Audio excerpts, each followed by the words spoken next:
Yo, Worship Musick, man. You know what I'm saying? We getting it in. Yo, what up, though?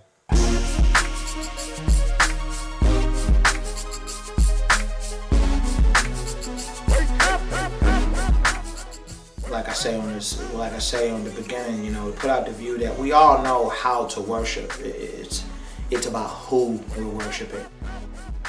Through that whole thing, I try to communicate a spirit of worship that you know, a lot of people get up and they worship something, but it's about worshiping our true God. You know what I'm saying? So you know, that's what I'm trying to put out.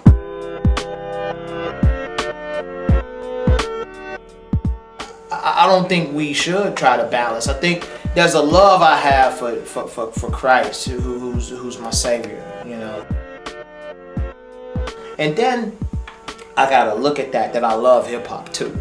I love hip hop, but it's not the same kind of love. It's a lesser love. It's something that, you know, it's used as a vehicle. You know, there's different flavors on the album. There's a rock and roll kind of flavor. There's some, you know, there's a middle of the road kind of slower, you know, acoustic, you know, kind of tunes on there. There's a little bit of you know, there's a little bit of, you know, I get a little boom bap a little bit, you know, not all the way, because yeah, I love that, but you know, but a little bit of the whole, you know, the heavy bass kind of stuff and a little bit of the crunk stuff, you know. So it's a little bit for everybody. And what I realize is that, you know, you put both of those things together, and I take the art form that I love so much, and I take the passion that Christ has given me to kind of execute and kind of throw both of those together. And so that's kind of like the deal, you know, how I try to marry both of those. But it's still like a work in progress, you know what I mean? Real talk, it's still a work in progress. So.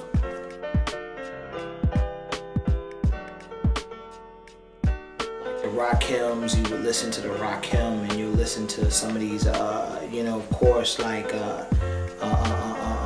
Big Daddy Kane and those guys on Hip Hop Honors, and you kind of looked at those dudes, you know, like, wow, these dudes are so sweet. You know, you look at the, you know, you look at the Jay-Z's, and you look at the, you know, the different, you know, the Nas's of the day, you know, and I grew up on that, on Jay-Z and Nas, and kind of looking at them. But the thing I had to realize is that those dudes wasn't necessarily helping me point me to Christ, you know. I think nowadays, you know, brothers like Ambassador and brothers like Tonic, and you know, and brothers like Fanatic, and those dudes, you know, really bring something to the table. The Truth, Flame, you know, what up?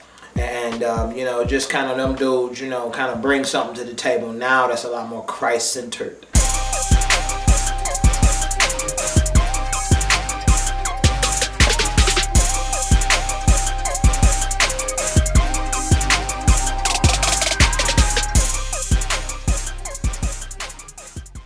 With a new album, man, that sounds fire, man. That's a really clever idea to really think about all the things that, you know what I'm saying? Because people do worship crazy stuff, whether they religious or not, man. I know there's people I know cats that work like 100 hours a week. You know what I mean? You know, I know dudes that'll chase a girl and spend like crazy bread on a girl. You know what I mean? Yeah, but you know, they'll smack you across the face. You pass them a plate at church.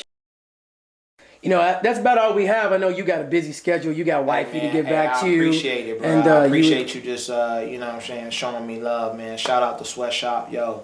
Shout out to, you know, Micah Ez, you know what I'm saying. Shout out to my boy Speech, Arrested Development. Shout out to, you know what I mean, to my boy Puma Sweat, Third Gunman. That's what's up. Also, I just wanted to, you know, shout out my man's Taylor, you know, Kingdom Music Records, man. They getting it in. Big City, you know what I'm saying. He's actually on the CD, you know what I'm saying. So Big City's on there. I got Chase Ennis. The end result is gonna be crazy, man. So I appreciate your time, bro. Oh, we appreciate it, man. Thanks for having us, man. Thanks for coming out.